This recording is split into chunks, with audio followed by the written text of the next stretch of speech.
Welcome to another episode of The Stream Room. It's the podcast about content creation by content creators for content creators. And this week, we're continuing on with your questions that you have asked us. Not so much on the YouTube side. Eljay, we're going to do more on the Twitch and streaming and content creation side otherwise. But I'm one of your hosts, Reapz.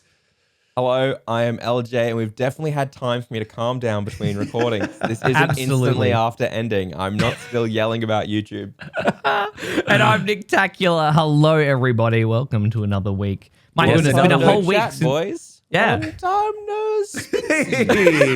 You look very different today, everybody. I've changed my hair color, as you can see. Yes, absolutely. Luckily, though, I always wear the same shirt, so no one can tell. Yes. Reapz and I made sure we washed our clothes and made sure we wore the exact same thing. We coordinated for last this week. I liked what we're doing with our fashion sense last week. Let's do it again this week. So we've doubled up. Yes. Definitely isn't, because we are all away in June. No, we're not away. For honeymoons, orgies, and other things. So no, in fact, go on Twitch right now. We're probably live, so definitely just follow us. And if we're not, follow us and just see when we are live. I think we will actually probably be live when this one does go out. Oh yeah, so we'll still be here when this goes out. Yeah. We're streaming. All right. Yeah. Eljay, you are the question master. If you could ask the question. The question master. Give us what is your strongest question, master? I will randomize. The form has a little randomize button, so I'm going to randomize it. This one is from Lucky Noodle. Ooh. Would you niche down in order to grow a community? Noodle! Yes! Oh, sorry. I know you submitted this before last episode. I'm sorry. I've been trying a variety of games, but I've noticed recently that my biggest interaction and viewership are when I do Just Chatting and Monster Hunter. Do I double down on focusing on those, or continue trying to make more unique content over a variety? Yes. Yes. Listen to previous podcasts where Eljay will smack you if you do not do as not was your fault, described. Noodle, because you submitted this before last episode. It's okay. He's fine. Noodle's a good egg. Woosah, All right, Noodle. woosah. All right, we're okay. We're okay. Next question. Shoot. Straight into a different question. Straight in. This is from Matthew Potter's TV. He'd like to know, what do you like about your happy place? In my happy place, everyone is focusing on a variety of niche demographics in their own channels while making sure their YouTube channel snowballs their content, and really just haters to make sure they have the highest possible growth without getting distracted by 6 different socials or all these other things. Just focusing on their niche demographic of content, Yes. And it's like, that's what I. That is a nice happy place, Matthew. I know you. You're a beautiful human being, and but we do a thing in my stream called Happy Place. But if I was to describe my actual happy place, it would very much be the following, and that's basically every time that I want to stream or create a piece of content, I hope that people are entertained, and hopefully they're distracted for a bit. And hopefully they want to be there, and they don't feel like obliged to be there. That's my happy place. People watching me when I stream is my definite happy place, because we all have said these concerns in the past. The biggest fear that we have is going live and nobody being there. So if you can keep coming along and saying hi and talking and chatting and even lurking, it means a great deal, Matthew. So that is my happy place. And you know what else? I don't know. What's the best shapes? Pizza shapes would be in there definitely while I'm snacking on, and an apple and guava juice, because that's the best type of fruit juice out there. That is the best fruit juice out there. It is. That would be my happy place. Hey, Reapz, you're old, right? So I'm an old man. You were definitely around during this, what I'm going to ask you. Yeah. Okay. Do you remember back in the day when you were young? Yeah. All right. They had a thing called K-Time twists that still exist. Yes. But back in the day, they had an apple and cinnamon K-Time Yes, twist. I do know that. Yes. And they discontinued it when we were young lads still. And they have never brought it back. They got rid of them when I was still under 10. And I've always had this in my heart when I walk down the aisle that I missed the apple and cinnamon K-Time twist. If they can bring that back, I would very much appreciate it. Do you remember roll-ups? Do they still have roll-ups? I did remember it, but I didn't like them because I don't like biting something that your teeth get stuck in. Yeah, you know what I mean? True. They were very chewy. Never a fan of roll-ups. Other than the little red skin lollies.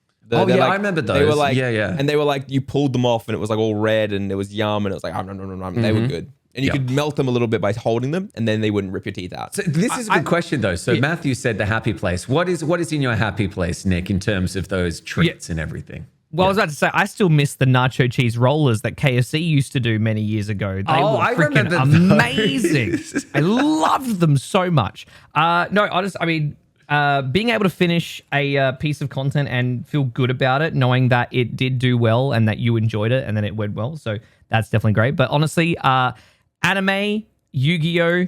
And also, shapes. I'm a shapes fiend. I will eat a box of shapes in a single night and just not feel bad about it. Yes. What's your go-to shapes? Because I've talked about this many times on my channel, and I have put my flag in the ground of pizza. I'm like pizza all the way. I've got so many people in my chat who's like, you're an idiot. It's chicken crimpies. And I got somebody saying barbecue. Barbecue's also good. But what is your go-to? Listen, I love pizza, but barbecue's my number one. I love pizza. You know what? Pizza's my second. I respect that more than chicken crimpy people. I'm just putting it out there. Yeah. Barbecue is my number one. I love pizza. Every now and then I'll grab a pizza box of pizza shapes. If I see the face of someone who says chicken crimpies, I'm gonna lose it. Eljay, what's your favorite shapes flavor? I don't eat those sorts of things because since January 1st, I've been working hard and I've lost 13 kilos. So yeah, dude, let's go. I sadly can't eat your delicious snacky snacks that you were talking about anymore. I have to be smart and careful about my intakes and stuff like that because I don't get much exercise. I just got to go for walks here and there, which means I also have to be smart about my kilojoule intake. True. But if you were, like back before January 1st, we're talking back in the long, long ago, 2021, I would get a thing of nice Black Swan hummus. Okay. I probably would just do the Black Swan hummus. And then I would get myself probably a small thing of grain waves. Oh, I love grain waves. Yeah. Yeah, great. a small thing of grain waves and some hummus. And one of my happiest memories is I was editing a video, making some thumbnails and stuff for Stream Scheme. And while doing that, I was also eating some grain waves and some hummus. And I was watching an anime called Kimono Jahan, which was a really unique anime that I hadn't seen before, and it was really well done. Short run, only a few episodes, and it was such a nice routine for me because it came out the same time every week when I would also be working on the same a video release every week. So I had this little tradition of I would have like an ice break or like a strawberry milk or something. I'd have some grain waves, a little bit of hummus, and I'd be working while I watched this one anime every week, and it was such a good routine. And then obviously the show stopped. You went on hiatus because it ended the season. And I don't think I've ever really found that like happy routine with content creation since then. Which is not because I don't like it, but like it was just such a fun and nice way of doing things. Lined up perfectly. Yeah, it was like lots of little puzzle pieces just connecting really well. Whereas nowadays it's kind of like I feel like I'm either working or enjoying myself. You know what I mean? Like I enjoy working, but you know what I mean? I'm trying to say like I either feel like I'm working or I'm like in a fun doing other things mood. Yes. Yeah, I know what you're talking about. 13-week of window time, they were combined there nicely in that little moment of 23 minutes when it came bliss. out. Yeah. It was good. It was good. So that would probably be a good one for me. But no, I think personally my happy place, if I actually had to legitimately give you guys like a happy place that was outside of content creation and everything like that, would probably be having like a really fun games night with Claire. Because like some of the most fun I can have is we'll get like Monopoly out or Battleship or Jenga or any of these things. Old school, man. Yeah, and we'll make like for a little while there we would learn how to make cocktails.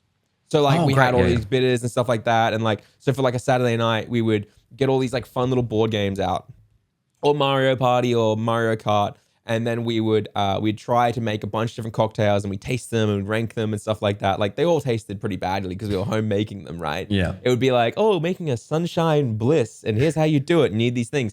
Like driving, even though we had to drive for an hour to find somewhere that sold the right grenadine, we still went and did it, and it was a really fun experiment and fun time, and we still do that.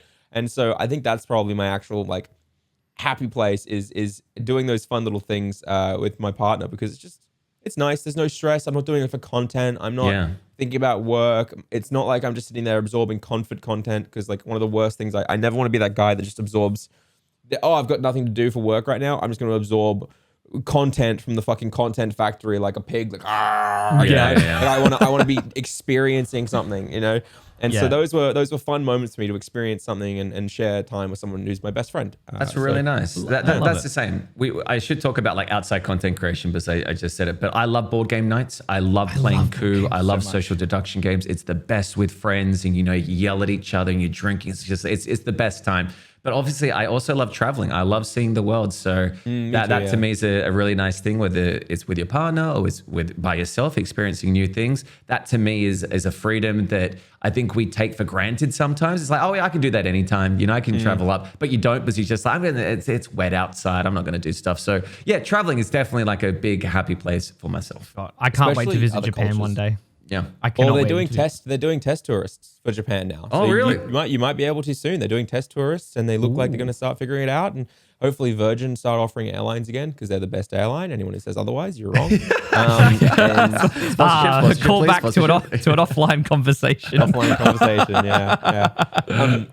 It's funny, right? Because I agree with you. And one of my best experiences I had was I spent 2.5 weeks, 3 weeks in Singapore, and I won't go into too much why. It was for work. But while we were there, we were taken around for work to like all these different places. Like we met one of the heads of the Botanical Gardens and their green space. We met we met like a bunch of their policymakers and change makers, and we got given tours around this place called Gai Lung, which is considered the most dangerous suburb in Singapore, which is minuscule comparative to like our bad suburbs. But there's a really interesting deep history in like these areas in Gai Lung and stuff like that. And so experiencing those other cultures was like one of my favorite things I've ever done. Yeah. Right. Like it was just so interesting to meet these people and learn about how they work and their rules. And they have like rules in their politics and stuff like that. For example, the policymakers are telling us about like if they're in, it's like it's sort of like it's simplified. Obviously, I'm gonna get yelled at because but simplified sort of is they have a one-party system.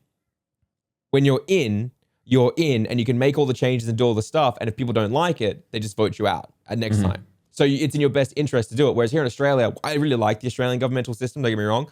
But we also have the issue where if you don't have a majority government, then the other side who do have like the other half of it, right? Or they can always vote. It's all vote based on seats. So you need to convince enough people to vote with you to do anything, which means we have entire like political terms where nothing gets done. Yeah. Because there's just this other side of here like, no. Yeah. Yeah. No. And it's like, oh, wow, these guys did nothing. It's like, yeah, because these fuckers over here didn't let you, right? Yeah. And whereas over there, sort of to the degree where it's like you can kind of do what you do.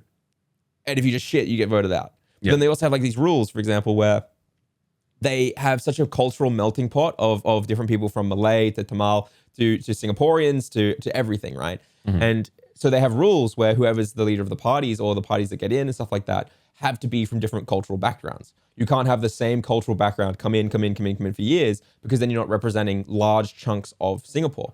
And I'm sure I've gotten parts of that wrong. I apologize, but that was just what we were taught when we were there. And I thought that was such an interesting and powerful way of doing it. And I just thought it was so cool. So on the topic of travel, I can't wait to travel more. I won't say where I'm going on my honeymoon, but on my honeymoon, I get to travel with Claire again. We're going overseas. And I'm super excited to experience new cultures, new people, and do it all with Claire as well. It's going to be exciting. Yeah, you're going overseas to Tasmania, right? Yeah. I really want to see. Yeah. I really want to see the effects of clean water on incest. Oh my god. Okay, I'm out. I can't. God damn. We're going to get so many comments now from Tasmanians going, what the hell? I've got some people in my chat from Tasmania. Okay.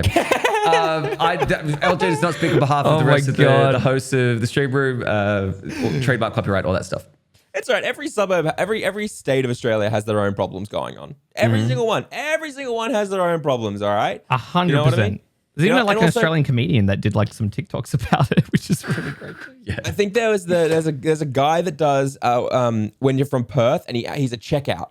He does some content about it, and he acts like he's a checkout cashier. Oh yes, I've seen that guy. Oh, Adelaide, welcome in Adelaide. Let me see what you've got here. And he goes through and scans it and goes, oh, and he makes fun of them the whole time. So he did Canberra, and he's like, okay, so you've got roundabouts, another roundabout. Okay, you're really checking out a lot of roundabouts here, Canberra. Oh, porn, cool, good job, Canberra. Fireworks, yeah, fireworks and porn, yeah. Anyways, that's our little chats about. That's our happy place is fireworks and porn and Tasmania incest. There you go.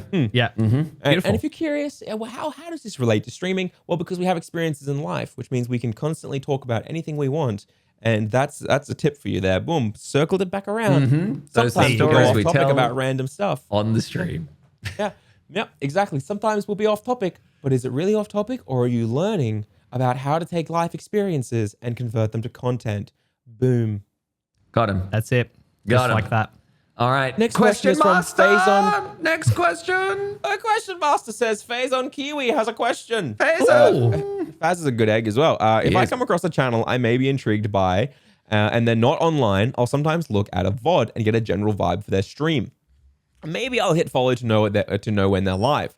Why the heck would some people lock VODs behind subs? I can't imagine it helps them. Okay, This is really interesting. I have two major reasons people do this. The first, they're kind of the same reason, but I'm going to split them up into two categories: music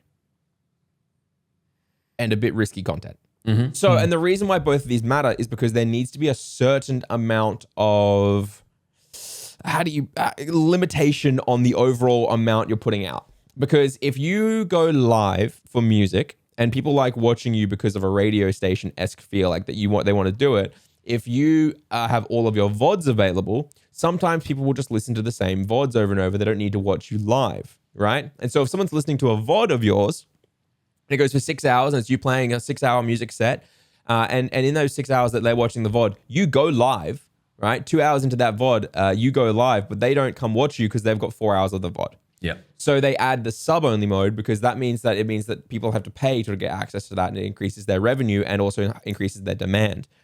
Then if we look at the risky side of the content, people who do OnlyFans and adult content, a lot of the time they need to lock it for the same reason. So Amaranth once also in a similar vein realized that she has to stream and be live more because if she were to run reruns, it would hurt her viewership while she is live. There needs to be a supply and demand. And if you flood the market with too much supply, then your demand goes down.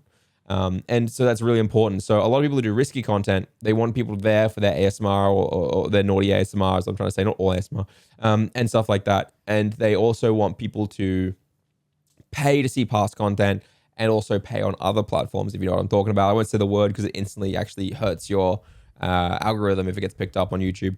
And that other site is really, really helpful. So they obviously want people, if they want to pay, to go over there. So that is one of the major reasons. Anyone who isn't fitting those two reasons, it's usually just being a bit of a dum-dum. Yeah. That's how I see it, at least. They're making a silly mistake. I think it's ego in terms of the thing. My content is so good that you've got to pay to see it, which is immediate turn off for me. Also, I think it's the reason that maybe what they're trying to do is by locking off their VODs, because you're not a subscriber, they're trying to save it for their YouTube content, because a lot of people like X and stuff literally just take what they did and throw it on YouTube. And if you can get that, already on Twitch through the VOD and not make as much money through AdSense and everything like that, why do it? So they lock it off and you got to go over to YouTube to watch it. I understand that. But to me, it was also an interesting piece of rumored news, and I do say this, it's rumored that they are hoping to get rid of reruns through the Just Chatting section. This is Twitch saying that they want to get rid of the rerun feature, because if you don't know, what you can do is replay a past broadcast, which people can watch live, but obviously it's not live, but they can still comment on it and see what the vibe is. Now, this kind of goes into that as well, I feel, because it is just rebroadcasting a VOD for people. How do we feel about that? Do we feel like getting rid of it is a good thing? You can also use uploaded videos in reruns as well. Oh, yes, so sorry. You could also upload like a 30-minute video and then run that as a rerun. So you could technically upload like 40, 50 videos that were YouTube videos and then just run them as like a radio station kind of thing. That's an interesting thing. I think it's good. I think Twitch has experimented a lot. And this comes down to what a lot of people talk about, in the sense that a lot of people say things like, oh, Twitch needs to do more to increase discoverability. And they give all these pitches about how to do that by saying like, let us upload videos and do these things, or let us have these clip channels and stuff like that. And I think every time they've experimented with something, that it just hasn't worked whatsoever, right?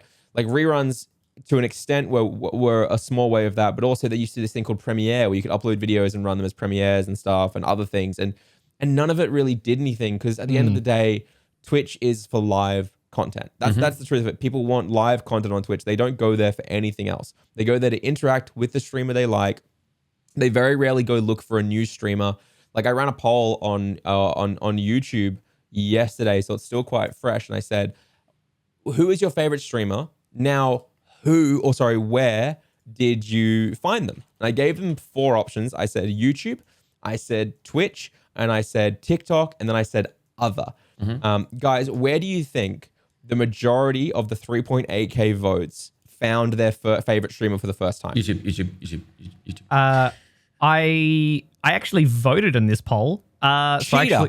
I know. I'm a dirty cheater. I actually voted other. But I think I saw Twitch as the major. So YouTube is the major.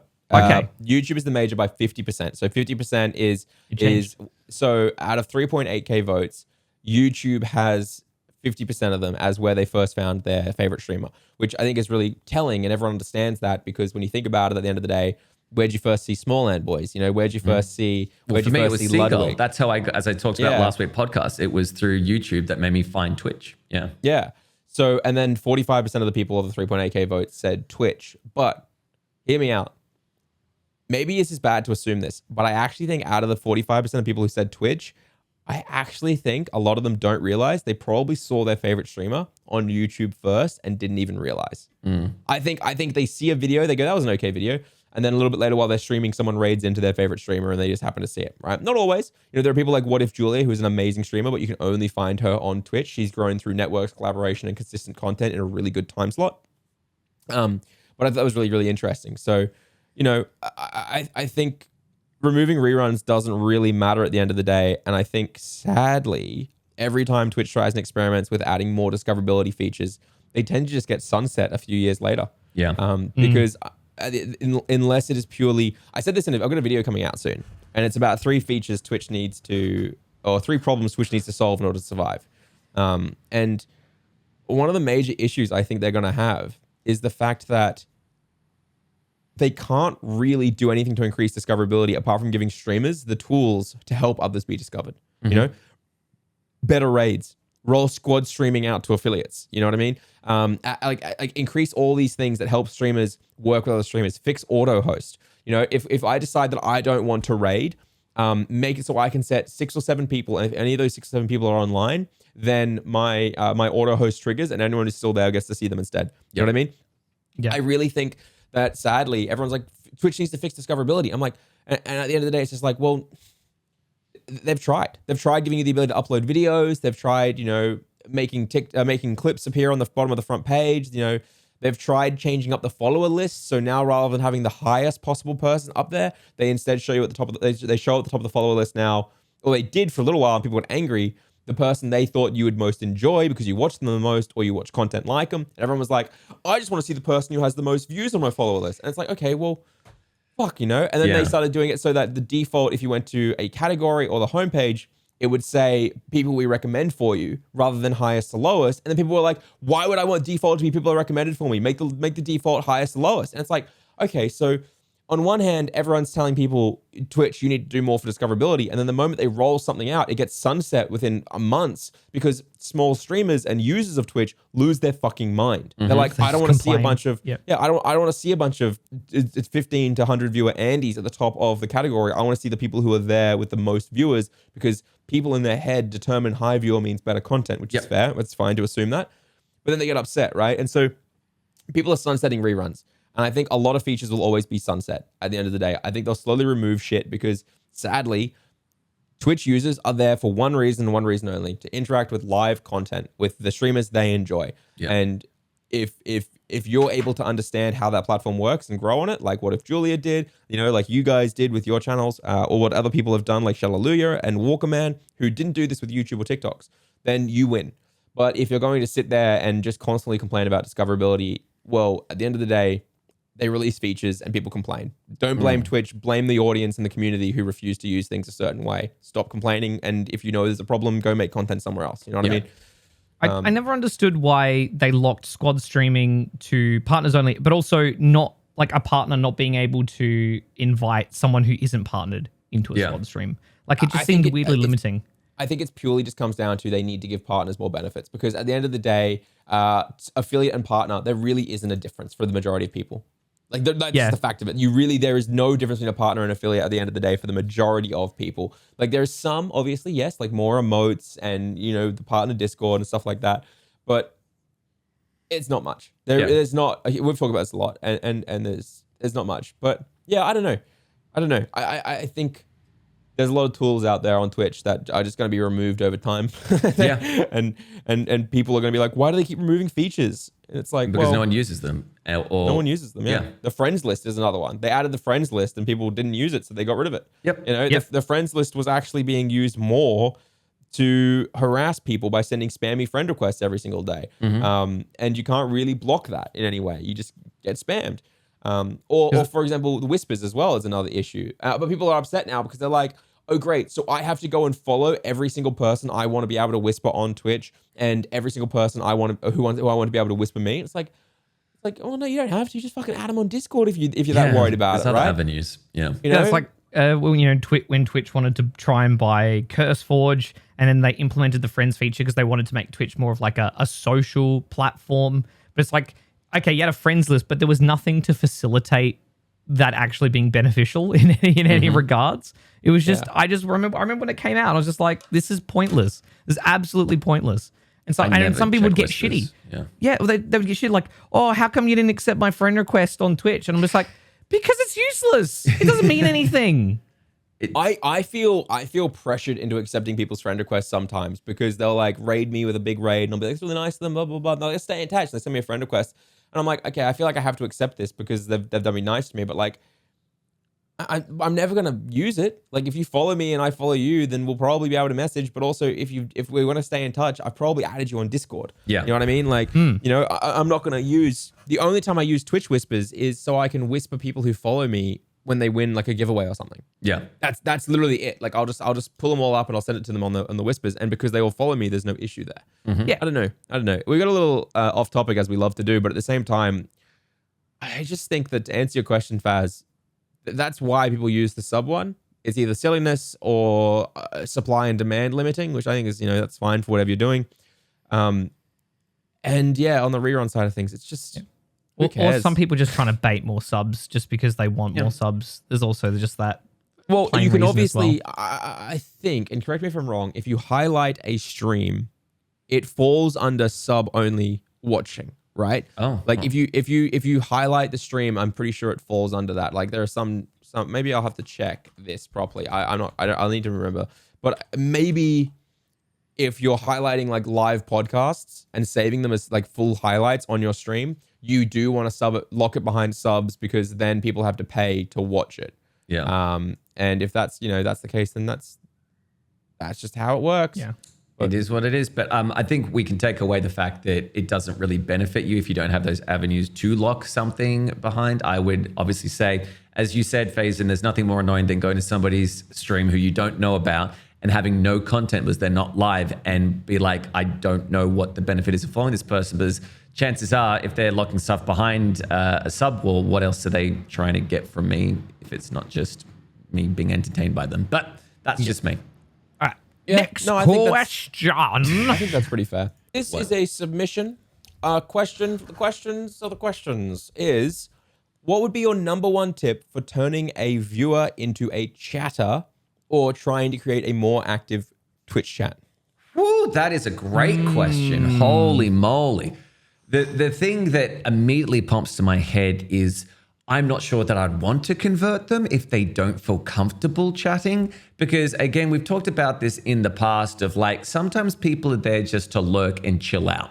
And there's nothing worse than when you go into, say, a small time streamer's chat, they've got the viewer list open and they're like, hey, Reapz, I see you here. And you're like, I just wanted to watch surreptitiously from the sidelines. I didn't actually want to chat. Because as soon as you feel called out, you're kind of like, I'm going to go away. But I guess the thing that's really worked for me in making people chat in my chat, and that's honestly asking silly rhetorical questions or doing react content. Because I feel like people always have an opinion on something. So for instance, boys, I can ask you this, but the big driver yesterday or the day before was I asked the question, are you more a sock, shoe type person or are you a sock, shoe type person? And I swear to God, I had like so many people coming out of the woodworks telling like the people who do sock shoe are the devil, all this kind of stuff. And it was amazing. I think it's that kind of conversation, those questions that people want to say. Because if you're just talking and telling a story, people can chime in, but they're more there to watch you do your thing. But if you ask a question, put it out there into the ether, then people are a lot more eager to latch on and say their point of view. Maybe interactive games as well, but that for me is the big one. The key is that question is relatable to everybody. Yes. As well. It is relatable to everyone that would pop in. Unless someone comes in, they just don't wear socks or shoes at all. And they're just barefoot the entire time. Contessa. Yeah. Yeah. I mean, yeah. And like, so brainstorming fun things like that is a really good way. But like, whenever someone follows, like I always leave open-ended. And especially, so for just to give an example, I'll ask like a question related to what I'm doing that night. So if someone's come in from the Outer Wilds, I'll play like, thank you so much for the follow, so-and-so. Have you played the Outer Wilds? Like, do you like it? And then half the time the person will actually pop in and chat and say, oh, I've actually never played this. I wanted to see what the game was like. Or like, yes, or they'll say, yeah, this is my favorite game ever. And I wanted to see more people play it. Same thing with Yu-Gi-Oh as well. I'll ask them like what kinds of decks they like to play or this and that. And that will usually gain a response if they want to talk. And if they don't, then, I don't think anything of it and I just continue with whatever was going on at the time. So yeah, you got to give them that opportunity to talk. And if they want to, they will. There's pretty much that's as far as it goes. Yeah. Recently, I've switched quite heavily my approach to this. When I was smaller, I used to kind of always look at streaming as a game to increase chat engagement. But I think that the more I chased that rabbit hole, the worse my content got, because it was like I kind of shoeboxed myself into just constantly being like, oh, there's no chatters right now. I need to ask a question they can relate to. Mm-hmm. But that, I think, can be detrimental. So nowadays, what instead I focus on is I kind of just follow the Hamish rule from Hamish and Andy, where Andy once said that they were doing this thing where Hamish was deaf for 48 hours over the weekend. They blocked his ears so he couldn't hear. And then Andy was going to be blind for 48 hours. And they were going to try and get through the weekend together to experience what it was like for people. They're comedians, and so they took it in a funny way, but also at the end of it, they had a really heartfelt, touching message about accessibility. Yeah. And what Andy said very early on was the way Hamish works when he does jokes and content and things is he just keeps going until someone either laughs or tells him to stop. And I kind of have been running that rule a bit more lately, being like, I'm just going to do my content and make jokes and laugh and stuff like that and talk about whatever I want to talk about. And if it's good, people will usually engage in some form with laughter or questions or stuff like that. And if I really want to bait engagements, rather than like thinking up things to get them going, instead, I'll just keep going with my content, but I'll just like slip in some stupid shit, right? Like I'll just throw in like a stupid line about like, I'll mispronounce a word on purpose, or I'll do something or whatever it is. But it's less about trying to get engagement and just trying to make good content. And I think that's definitely made my streams less stressful, because it also means that I don't give a shit if no one's talking, because I'm just gonna keep talking. Yep. That's it. Yeah. Because a lot of the time I've got like at the end of a Minecraft stream, I've usually got like 150 plus viewers, right? I don't have 150 plus chatters, but I got maybe 12 to 20 chatters at that stage on a good night. And I kind of think to myself, I don't really want to just be sat here. And this isn't a go against it, because I know it works and I've given the advice in the past. It's just a different vibe that I'm aiming for now. I don't really want to be saying things like, hey, do you guys do X or do you guys do Y or whatever it is to get the chatters? Because sometimes only 2 or 3 people will engage with that. And then if only 2 or 3 people engage, the conversation can stop really quickly. You know what I mean? It takes a lot more to get back onto the topic and to go into it. And so instead, I try and just remember that rather than always needing to bounce off chat, I need to be able to make engaging content for the other 130 to 140 people who are watching. You know what I mean? And I actually almost prioritize those people a little bit. Okay. Because in my head, if I had 2,000 viewers, I wouldn't be able to constantly have them engaging in the way that I would be engaging with the people if I had those questions and stuff like that. I would need to be using polls or other things. But if I had 2,000 viewers and I wasn't always needing their engagement, if I was just chatting and just doing my thing and stuff like that, and they were enjoying it, well, that's more sustainable. And I think it comes back to what we talked about, whereas you're making content for the collective versus content for the individuals. And I think that's a big thing that I'm shifting lately is I used to spend a lot of time thinking up those relatable questions. And now I'm spending more time just trying to have a good energy and put good content on that people can watch and enjoy. Yeah. 100%. Yeah, Absolutely. has to be. Again, it's also sustainable for yourself. Like we talked about many times, you just do stuff to like try and get this one individual to talk or follow or whatever it is, then everything else falls away. And it's just not good. It's just honest. You can see there's a dip in quality. But when you're trying to, obviously, as I've said many times before, if you can make yourself laugh, if you can like entertain yourself, because that's the best thing that you can do, because then they truly are like, they are there for you. They have got the same humor. They've got the same mindset.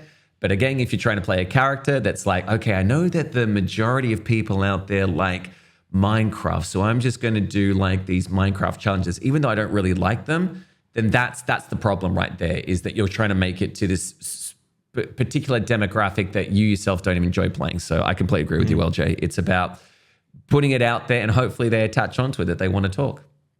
I also think I used to be better at just making content. Like I think when I first started, I was really, really, really good at just making content, dude. Like I was good at just fucking going live and chatting and doing my thing and commentating stuff and everything like that. And I think as I got bigger and as I became more obsessed with chat engagement as a good metric, I actually got worse at just naturally making good content, because not only was I thrown when there wasn't much chat engagement, but I would spend more time trying to get chat engagement. Whereas I think that if you're just making good content, people will chat inherently. They'll want to post Omega Lols because they come to Twitch for engagements. So a big thing for me was just, try and make the best content you can. And while you're making the best content you can, as long as you're increasing your reach, whether it's on Twitch by being at the top of a category, whether it's, posting a new TikTok every day, posting a YouTube video, whatever it is, if you make good content and you increase your reach, then at the end of the day, all you have to do is just understand your audience and retain them. And if you're doing good content for a particular audience, you will retain them. And the more you retain, the more chatters you'll have. Yep. And I also think it's a thing of like, the question it asked was, holy crap, my cat just jumped up on me. The question asked was like, how do I get more chatters? And I guess the question that I'll throw back to you as well is, why do you want more chatters? Is that kind of like a thing of you feel more people will come in and want to follow, or it's better for your content? Like what's the reason that you want more chatters? Because as we've seen, there's a lot of popular streamers out there who have thousands of people watching them and the chat's going super slow because they're more there for what they're doing rather than, trying to be an interactive place. So it's what works for you, I guess. Yeah. Who was that question by? Honestly, you guys put me under pressure, so I just asked it. It's missed me. My Google Doc broke, and you kept us being like, "Want to leave it in?" So I just asked it because I thought, fucking whatever. Eljay's story Q&A. There you go. Outed. Is it working now? Yeah, I got it up now. Yeah, now I got it up. It's fine. But you could put me under pressure, so I covered it. And then you could have totally said Booty Man 69. It could be like, oh my god, he's real. He is real. Yeah. He is actually a real person. Booty Man really? 69 with 2 Ys is a real streamer, and he does exist. Yeah. Oh, there you go. He actually was one of my early commenters. In every video, he'd comment. Like, he legitimately is real. Yeah, he's not a fake beat. He's not fake. He's an OG. He's just, it's people think it's a joke. Anyway, so now I've actually got it up. You guys want a real question? Yeah. By the way, Reapz, thank you so much, man. I'm really glad Reapz, that you loved my question so much that you had to say, "Oh, what a good question."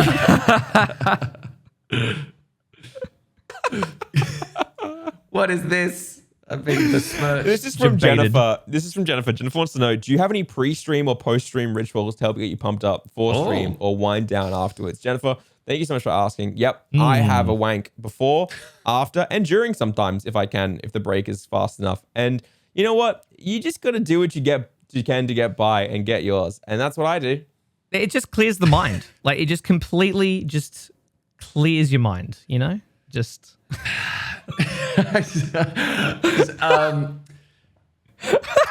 but, okay. Reapz is just regretting messaging me 6 months ago to ask about this podcast.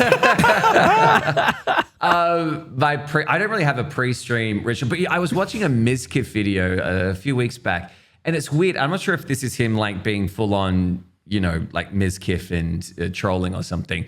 But he's got this like word game that he does like before he streams. Like he basically, you know, a word pops out and he has to say like a word that says the same thing. So if you could like male, he'll say female, or like, you know, mouse, cat, that type of thing. And he does them in quick succession just to get his mind working.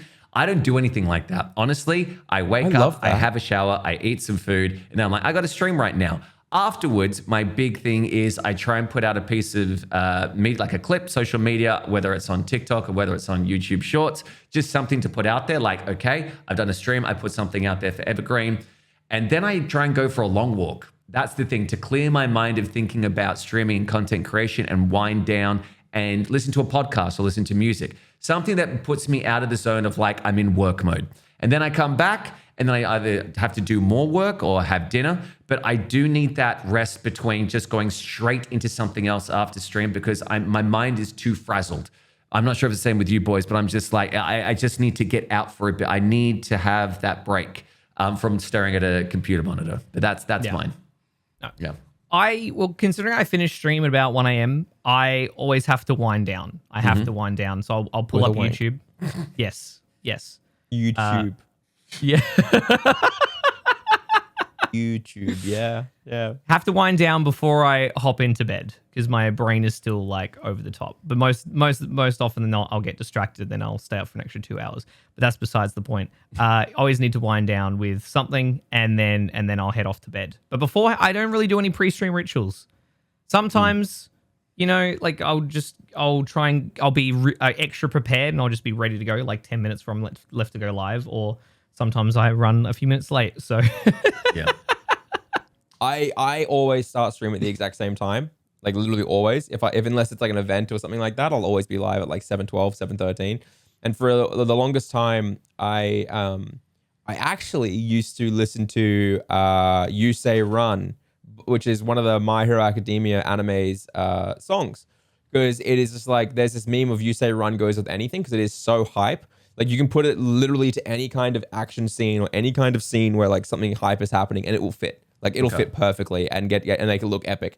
If you remember the Winnie the Pooh movie where Tigger goes hunting for his family and causes an avalanche by accident. That classic. No, I don't remember it, but sounds good. You're a bit old. I remember this. I remember this. Yeah, exactly. See, well, at the end of the movie, Tigger causes an avalanche, and Piglet and all of his friends almost get swept away in the avalanche. But Tigger bounces hard and bounces through all the avalanche and saves them, gets them up into a tree. And You Say Run goes so well with it. It's so good. No, I it's need like, to see it. It's like he's like doing it. It's sick, right? But essentially, it gets you really hyped. And so for a while there, I would listen to that, or I'd listen to Kaka, blah blah blah, whatever it's called. It's the Dragon Ball Super Ultra Instinct music. And like just like that, like kind of like really like good hype music would get you in like a good mood for it, good space for it. Because something I've always told people is that if you want your content to be far more engaging, increase your retention rate, then your music choices are really important. Yeah. Because the same reason why we use music in films is because music is one of the quickest ways to convey an emotional response. People will hear something and instantly feel a certain way. And so if you need to break your mind into a different mindset, sometimes music is one of the most powerful ways to do that. So for me personally, before stream, I will sometimes listen to a really cool song, get me in the right mood for it. And then after stream, I will usually listen to something to wind me down for it. Or I will have a long hot shower after stream, or right before stream. Sometimes, you know, when I really need to get hyped up, I would just be there before stream and I'd be like, let's go, fool, let's do this. You know, I'd pump myself up and stuff. But I think one of the most important things for me after streams, and something you should always make sure you do after streams as a post-stream ritual, is get away from content creation. Yeah. Just get away from content creation. Don't look at your analytics. Don't look at anything. Just get away from it instantly, because the moment you end stream, you need to walk away and feel positive about that experience. And anything you do afterwards will usually make you feel negative about that experience, or make you overthink it or be analytical about it, when you should just walk away from it being like, that was a really fun stream. That is the only goal you should have at the end of a stream, is that was a fun stream. You can worry about not getting enough subs and all that stuff the next day, right? When you go back into work mode. But after that stream, the only thing you should do is walk away and go, fuck, that was fun. Otherwise, what's the point of streaming? Honestly, like, what's the point if you don't enjoy it? The whole point of this job is we don't want to work 9 to 5 office jobs where we're getting yelled at by sweaty, disgusting bosses, right? So we don't enjoy that, and that's why we don't want to do it. Why would we go live if we can't end the stream and say, I enjoyed that? So that's my post stream. Is I try to make sure I always just walk away feeling like I enjoyed it. Take a long hot shower, listen to some music that winds me down, like the Stardew theme song and OST, and I just have a good time. That's good. It's fun. Now that you mention it, I think back, and sometimes I do, like, even just on the starting soon screen, I'll throw some Eurobeat up while we're on the starting soon screen, because like Eurobeat just fucking, it slaps. Isn't that copyrighted? So good. No. Some of it isn't. Not there's some of it isn't. Okay. Yeah. Then once I start, I'll actually switch to no copyright sounds, or stream tapes or. Oh, I see what you're saying. Yeah. I see what you're saying now. Yeah. So just on the starting soon screen, I'll just like pump some Eurobeat. The chat will get like vibing, like let's go. Oh yeah, this is, and then we switch in. It's good. Easy. Nice. We have another question here, and now it is a little bit specific, but you guys can obviously jump in on this one. But this one is actually, Jess has asked me a question specifically. Sure. Mm-hmm. Jess has said, Eljay, Jess said, Eljay, you said you were conducting an experiment. Now, I'm super curious about the results and if you're ever going to actually end the experiment.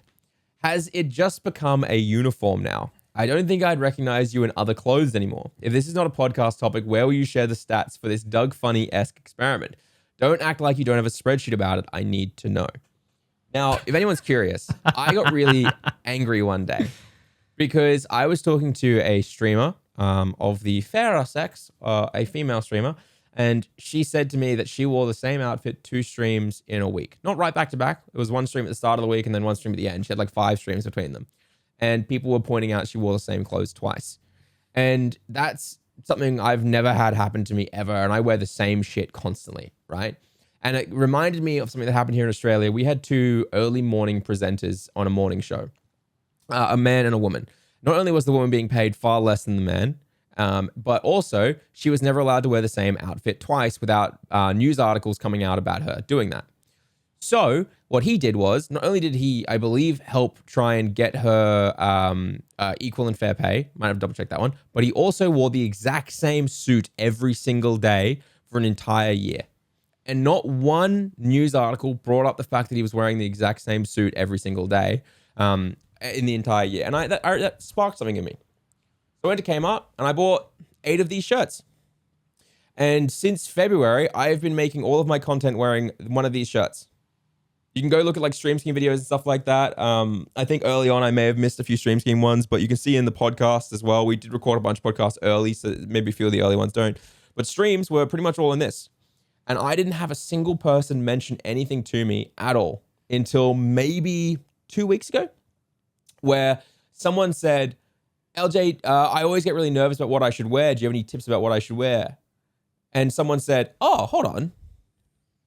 Eljay, are you just wearing the same thing every time? And I said, yeah, I am. I have been since like mid-February, early February. And no one has once said anything. And I explained my reasoning why. I told what I just explained to you guys. Yeah. And a few people were like, oh, but I noticed it. I noticed it a month ago. And I said, you may have noticed it, but you didn't say anything. Yeah. Whereas if I were a female streamer, someone would have said something.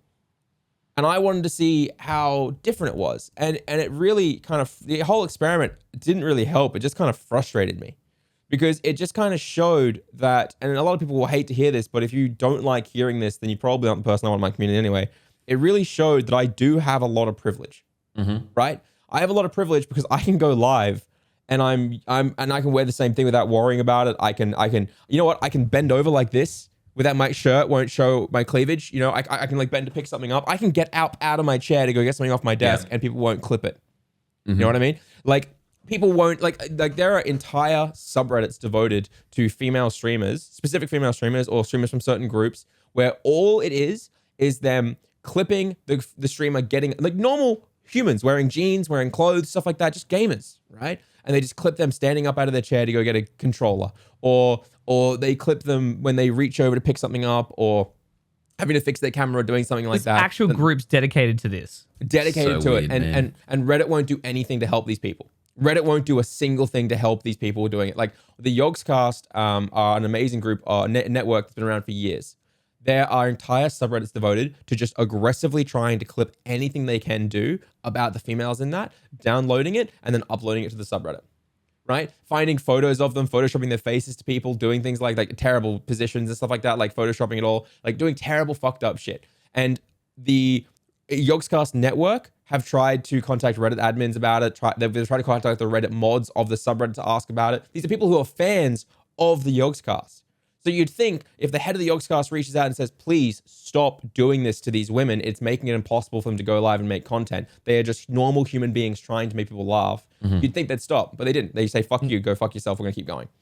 And they do. They just keep going. And there is nothing these people can do about it. And so to answer the question, there's no spreadsheet, there's no stats, there's no solution to this other than saying, holy shit, if you are a guy out there or a human being out there and you don't have to worry about these things, understand that just normal humans are trying to make content to make you laugh or entertain you, and they're being degraded and subjected down to this disgusting shit. Right? Where and it started out as like, oh yeah, I'm just gonna wear the same shirt every day. And then as I kind of kept going, I looked more into it and looked into this stuff, and I was like, fuck. Dude, it's like I have so much privilege, the fact that I get to go live and not have to stress about this stuff. Yeah. And it's fucked up, man. And that's it's really frustrated me a lot. I can imagine.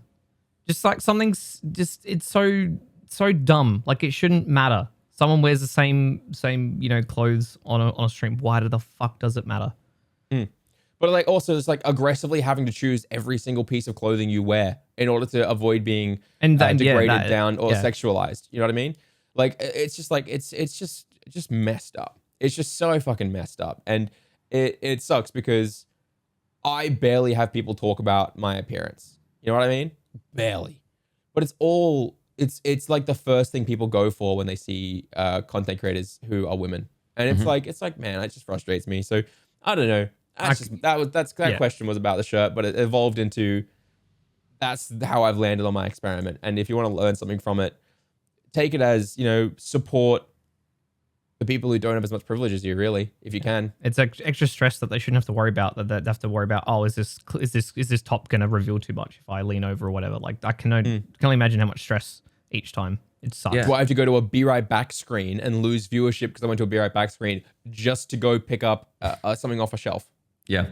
Pokimane talks about it a lot. And there's that meme of her without makeup on that's like heralded around like, oh my God, what an ugly person. How could you simps go for this? And it's like, you could take the most beautiful in your eyes person in the world, take a freeze frame anywhere, and they are not going to look like the person that they truly are, because obviously we're always in movement and things like that. When I blink, I don't blink at the same time. I do one eye, then the other eye. It's just something that I have, right? And I can easily be taken out of context. But the thing is, I don't really get it thrown in my face as much as you said, the people of the female variety, because they're only there for their looks. Remember, that's how they've only made people watch them, is because of their looks. Nothing else. They got nothing, guys. I mean, the content that they make. Opinion. He's not pretending to be someone who's a dickhead. That is his opinion. Yeah, it is my actual opinion.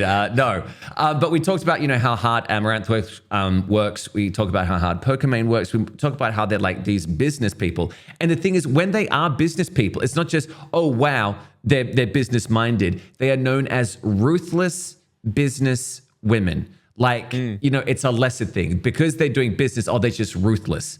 It's this weird kind of contrast that we always see and we always get, that it's degraded to such an extent through just that little thing at the caveat at the beginning. And it really, anyway, we can do a whole episode of that, I'm sure. But I know exactly what you're talking about. We'll just replace us. We'll get like Lysol, Iona, and Micromads. Can we do that for 1 week? And we'll just give them the podcast and say, you guys just do an entire podcast and we'll peace out. Yeah. Can we do that? Can we actually do that as an experiment? Just 1 week, we give a podcast topic and they just do it. Yeah. But we only pay them 80 cents of the dollar.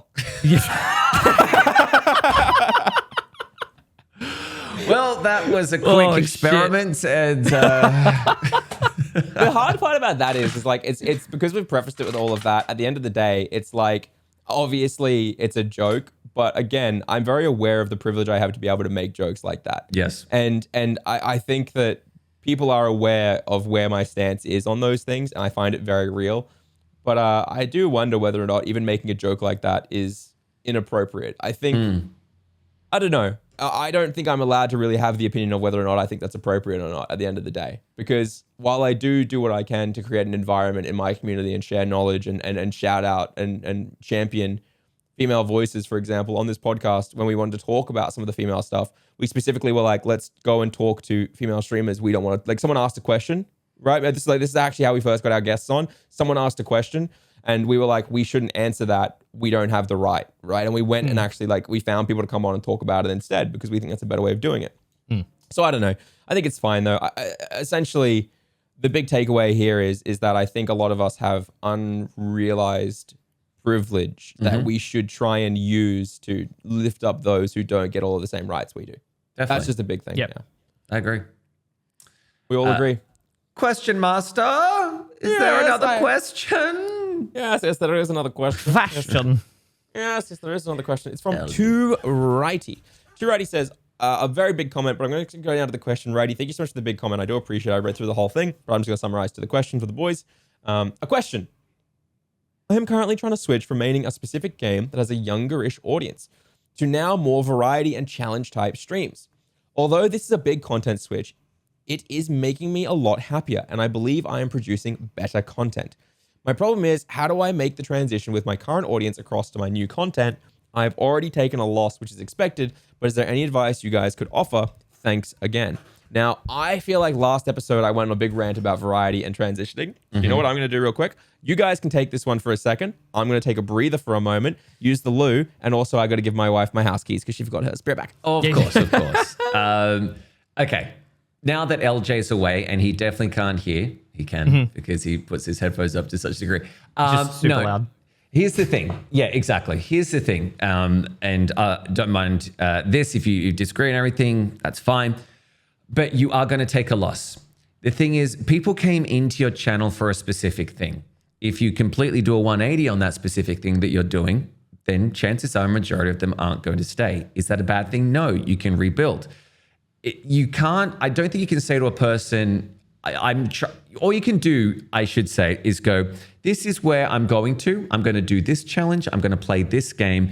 And if you like it, I hope you stay or give it a shot, give it a try. Maybe it's something down your avenue. But if you don't, I completely understand as well. But this is making me more happy. And I think I'm creating better content. What you said to us then, paraphrasing from what Eljay said, is what you've got to say to the people who are watching you. Because that way they know that you're being honest with them. They know that you're happier. And because you're making, as we've said, we've always been a staunch advocate of this, Nick, Eljay, and myself, is that if you're making good content and you're happy with that content, that you're happy making that content, it's so much better than anything else because you have got now longevity that you didn't have beforehand, and you've got that zest to do more content. So for me, I would describe it exactly the way that you described to us. I'm transitioning over to these games, doing these challenges. I hope you stick with me. Nick. Yeah, that's pretty much it. Like, yeah, there's gonna be a hit, but no matter how much of your audience is coming in for you because they have come in as a viewer for the piece of content, but over time have really liked you as a person, liked the personality that you bring to your content. If you all of a sudden switch to something that they're not really interested in, they might come in every now and then, but for the most part, if that piece of content doesn't interest them, then that you yourself are still not going to be enough to fully convert them over. And that's just the fact of what it is. So like, yeah, there's not much to really add on to what Reap said, is that there's going to be the hit. You need to explain to your audience and be clear about it. And then those that enjoy the new piece of content, it definitely encourage them to give it a try, to give your new content style a try and see if they might vibe with it. But got to be honest with them. And then if people leave, then that's so be it. But then the ones that do stay on is freaking awesome. And just keep going down the path and finding and building a new audience base up again. Yep. We pretty much touched on it, Eljay. Yeah. I trust everything you guys said, and I'm sure people. I've listened to last episode. If they haven't yet, they should. And that's my thoughts on how you move people between different forms of content. Yep. Easy peasy, lemon squeezy. Next question. I'm getting more and more strained in my voice. Yeah. Okay. This is a big question. It's from someone called Two-Player Mode Forever. And it's a big one. But the problem is you need all of the context for it. So strap in, boys. All right? I'm ready. It would be neat to hear your take or advice on our streaming situation, as I think we probably share a lot of similarities to much of your audience. they're saying they have the problems that our audience has as well. Okay. A little context. We started streaming a year ago just for grins and giggles. We have a lot of fun gaming together, and I thought it'd be fun to stream it. This is, I believe, 2 people. When we started, we decided to take it seriously, but also have pretty strict boundaries and only stream when we wanted rather than what was typical. As a result, we stream once a week, late Friday nights. It works for our balance at home with 2 kids, one which is extremely medically complex. I also work 1 to 3 evenings a week. Point being, it's the only real time to stream. So they have 1 time to stream a week, and that's Friday evenings.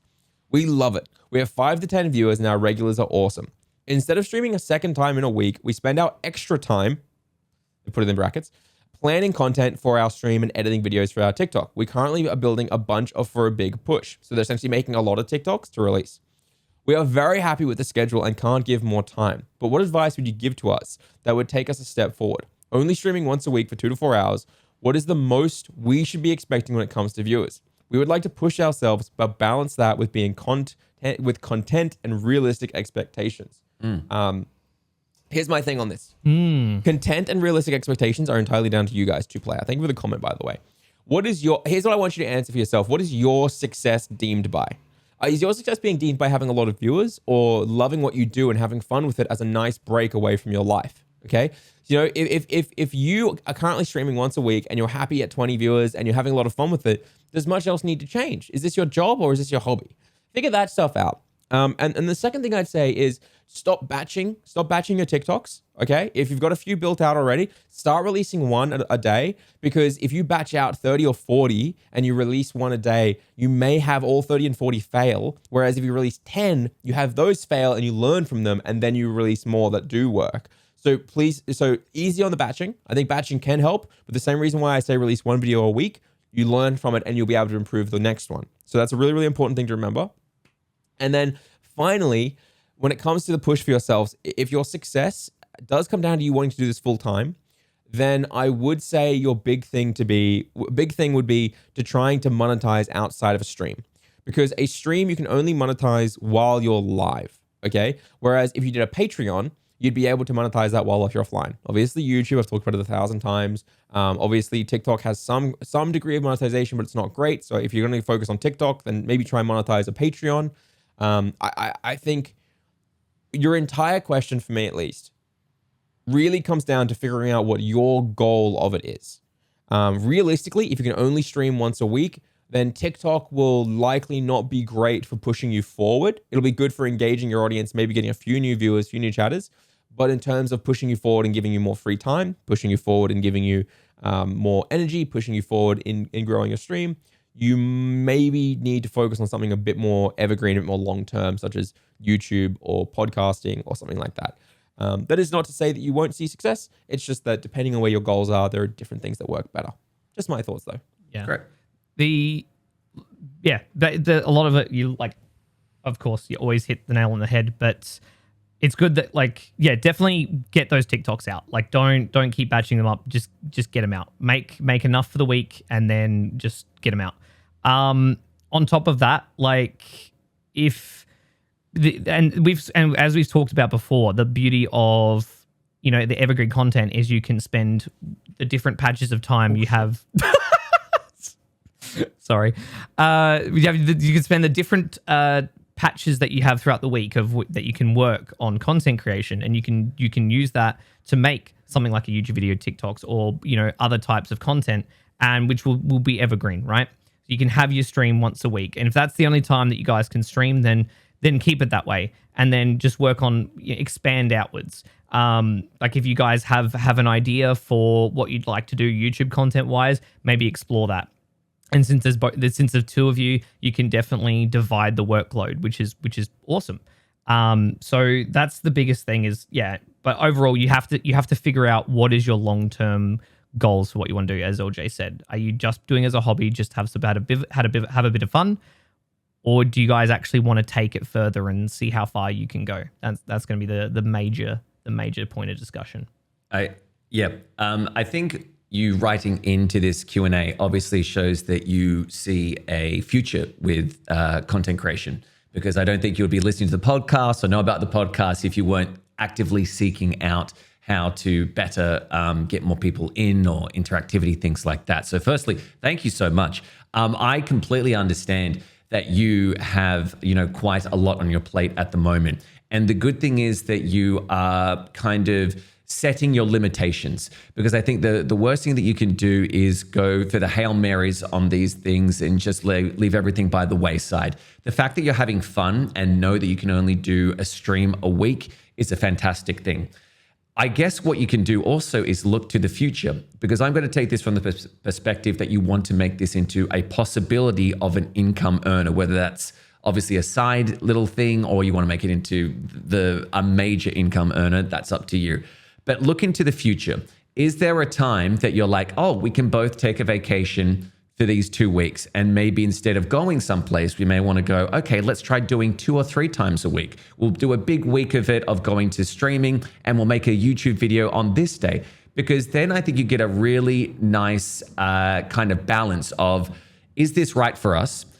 How hard it is sometimes, or how easy it is for you to create a piece of content and put it out there.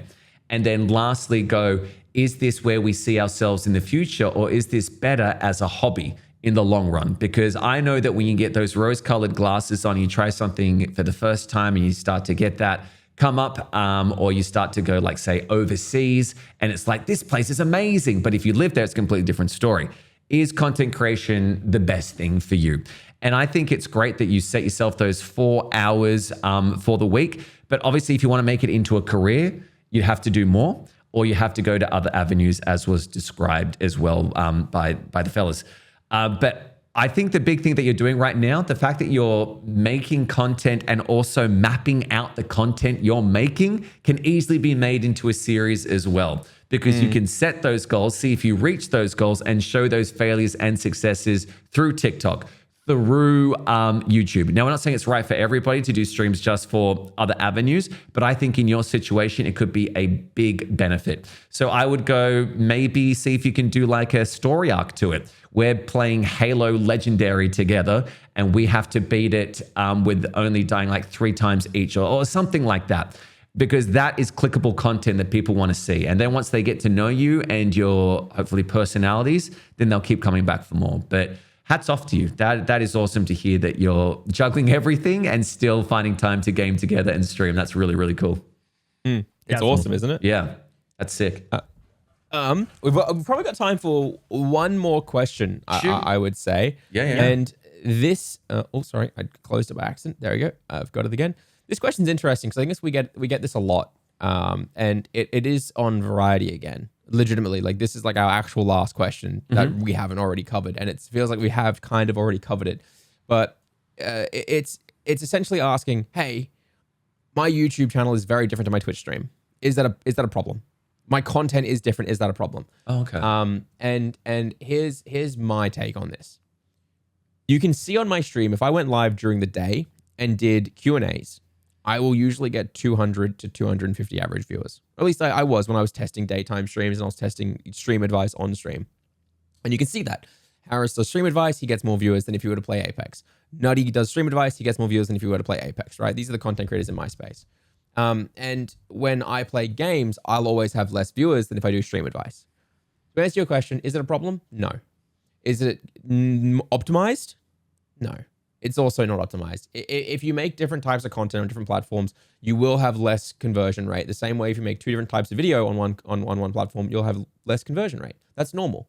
But at the same time, I've always said the same thing, and I think anyone would agree, is that if you're going to try and do streaming, you need to make it something you enjoy. Or sorry, content creation in general, you need to make it something you enjoy. And if you enjoy making certain type of content on YouTube, like I do with Stream Scheme, then do that. And if you enjoy doing a different type of content on streaming, when you're streaming, do that. And that's fine. You will see less conversion rate, but that's just how these things go. You can optimize it as much as you want, or you can just focus on doing the things you enjoy and letting them grow as their own separate beasts. You know what I mean?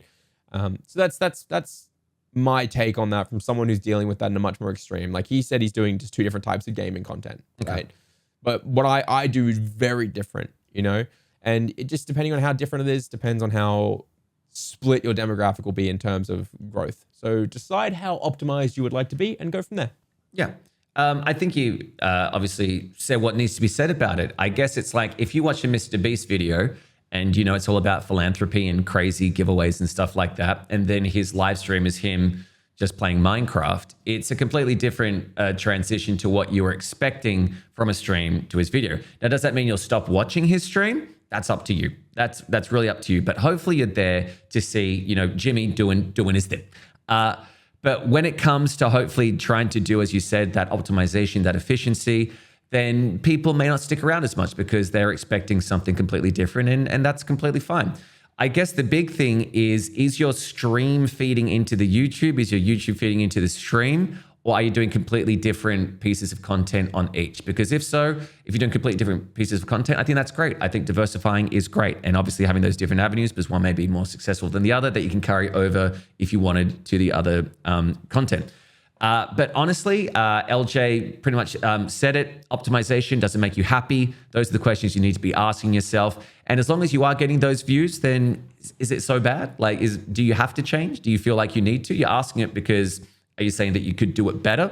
Yes, if you want to keep it. But if you're having fun, then I say don't change a thing. Like, really make one separate from the other, so it doesn't feel like you're just trying to churn out something that's not coming naturally. That's my takeaway.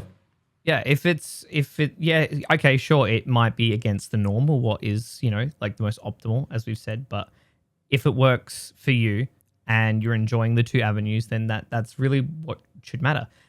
There'll be a very small overlap. Like, you have your two circles, there'll be a small overlap in the middle. And depending on sort of how your content evolves on each channel going forward, that overlap will either grow bigger or it'll get smaller.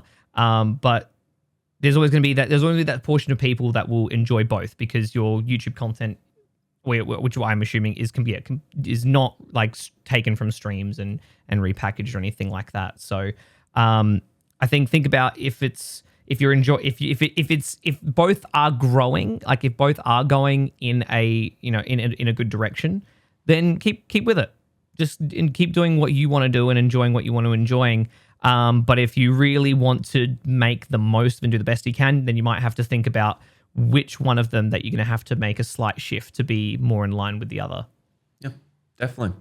And those were pretty much all the questions. Now, hopefully you like that. And if you do want us to do more Q&As in the future. One last thing. Oh, sorry. I have one last thing. I've only got 4 or 5 minutes left, but I have one last thing I want to show you. I've put it in general chat for you boys, and maybe you could throw it up in the edit at the end of the pod. Yeah. For the visual listeners. Mm-hmm. These are 2 polls that I ran a week ago. They are back to back, right?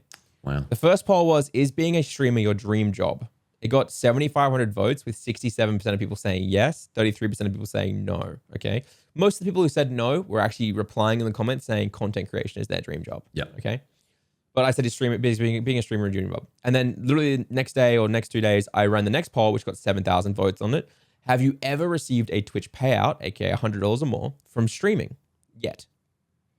It is the exact inverse. 68% of people said no, and 32% of people said yes.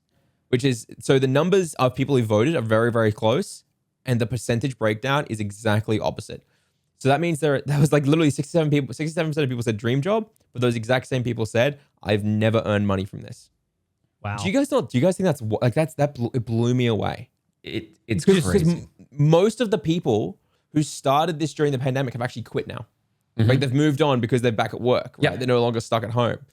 So this is like the people who are sticking with it, who are voting in this particular one. And I wanted to show it at the end of the pod, because I wanted people who listen here to understand why maybe that I happen to get a little passionate about topics such as YouTube and content creation and streaming as a job and stuff like that, because this is kind of the gist of it. I don't have the screenshot for you. Maybe I'll find it, of how long people have been doing this. Okay. People have been doing this for a long time. Yeah. Like a long time now. And if the crossover of this is as close as it feels like from these answers, it's rough out there, guys. So when we talk about, for example, to 2-player forever, when we talk about, figuring out your goals, if you want to do this full time, then there are other platforms that with those spare 4 hours might be better. Then we're not saying that because we don't think you have the ability to hack it. We're saying that because at the end of the day, 70% of people never get paid out. Yep. Right? Out of 7,000 people, 68% never get paid out, if we're going to be specific about it. But at the same time, those exact same people are saying, this is my dream job. Yeah. So I hope that whenever we say to people, hey, that's great, maybe consider diversification, maybe consider these things. Please don't take it as we're not saying you can't do this, you can't pull this off. There are always exceptions to the rules. But sadly, the odds are against us, every single streamer. We are streamers as well, and the odds are against all of us. Yep. And the only thing we as full-time streamers can do is let you guys know, hey, from doing this full-time, we are the exception to the rule in terms of actually seeing success in this. The majority of people will never see success in this. Yep. And we have to be, I think we talked about this offline a few weeks ago, that the three of us wanted to make sure that we always were very honest about being the exceptions and being the lucky ones and stuff like that, and never wanting to just be like, you can do it. Yep. You know? Look at me. I'm a real champion. It's this thing of like, I did 3 years beforehand. The only reason that I got success, I believe wholeheartedly, is I'm a person of circumstance, a streamer of circumstance. And that was the pandemic. More people stayed home, people found me, and I got really lucky there. If the pandemic didn't happen, chances are I'd still be on the usual 20 viewers type thing, and still, like many people, may not even be getting a payout of $100 or whatever it is. And when we say you got a payout of $100, you're like, oh, I can get a payout of $100. But that's, keep in mind, we don't know how much they got. They may have just got the minimum $100 payout and still haven't been paid since then. And it could have been 6 months to get to that payout. Exactly. And can you live off of that? No. You've got to be realistic, I think is the big thing. We've talked about it many times. Nick, please take it away. Otherwise I'll rant. I am amazed looking at those results. Like my face, when you posted that photo, my face immediately lit up. I was that is just crazy. I was very sort of, I guess I would say I was definitely lucky in the fact that I really built a good network of people from the get-go. And that definitely helped me in the early days. Like just genuinely just be like wanting to be on the platform and meeting other creators, like that really sort of helped in the beginning, and over time really learning from not only from myself but from other people as well. But a lot of people will never ever get to see this point. I know someone that sort of started around the same time I did, and to this day they still only see 10 or less viewers. And and it's just there's a lot of reasons probably for that, but the point of the fact is that there's a lot of things that can have to go right in a way for you to really sort of beat that initial hurdle, and a lot of people will just they'll never get past that. That's right. Which is why you have to buy as many lotto tickets, and I don't mean literally, I mean metaphorically, buy as many lotto tickets as you can, and that is TikToks, I mean it's YouTube videos, that is podcasts, that is everything, right? That is, the more you put out there, the more chances are one of it does well, right? And there are streamers who stream to 100 viewers like us for 5 years, and then because they've been making videos that entire time, one of them blows up. Look at Ambiguous Amphibian, right? You get better every time, you learn every time, you understand what people click now, and things grow. And that's the part of it, that it takes a lot of patience and a lot of work. And I think if every successful creator I see usually has one thing in common, and that is they're usually very patient. They understand what they're doing is going to take a fuckload of time, but they don't just do the same thing over and over. They patiently head down and just keep putting out as many lotto tickets as possible. And one day those numbers get drawn, because the harder you work, the less lucky you have to be. Yep. That's it. That's it. The harder you work, the more opportunities arise. And it really does come down to the fact of just put in those hard yards. So that's the only way around it. You can't just... I think a lot of people are tomorrow people. I'll do it tomorrow, when you should be a today person. No, what's stopping me from making a TikTok or a video right now? Nothing. You're just like, it's too late in the day. You just got to do it. But boys, thank you so much again. That was the second part of our 2-part episode of Q&As. If you would like to do more Q&As in the future, please let us know in the comments. Like, subscribe, all that good stuff. Tell friends, tell family. We love doing this, and hopefully you like listening to us. But boys, any final words before we drop a dem frames? Tell your dad I said hi. All right, Rove. Yeah. Just go check us out. Go check out our streams, our content, see what we're doing as well. Feel free to give us those critiques, constructive. I don't want you to look at me. Oh, wow. Look, he's such a big guy. He's like, I don't even want you to look. I don't want you to come to my stream. Is he doing reverse psychology on you? Yeah. wants you. Yeah. Yeah. This is good. Yeah. I bet you won't click this go live. Damn. I bet you won't chat in my chat. I know you. I control you. He's got the If you force. want to beat the system, you'll need to try and beat what I'm saying. You won't come to my stream and say the words bing bang willa willa bang bang ching shang hala hala la. That's right. Oh yeah, we forgot to do answer and response. That's okay. That's fine. They Master. can just say bing bang walla walla shing shang. We could do Yeah. 2 weeks without caller responses to get us up from the 3 Well, we it's did. not going to already. work because these are going out completely Yeah, different when you're not times there. when we're That's doing true. it. That's Yeah. true. Yeah. All right, boys, we are dropping frames. Thank you so much for listening. We'll be back next week with more fun and frivolity and all that stuff. But for now, we say adios. Bye-bye. Bye. Bye. Ciao. Ciao. Ciao, Bella.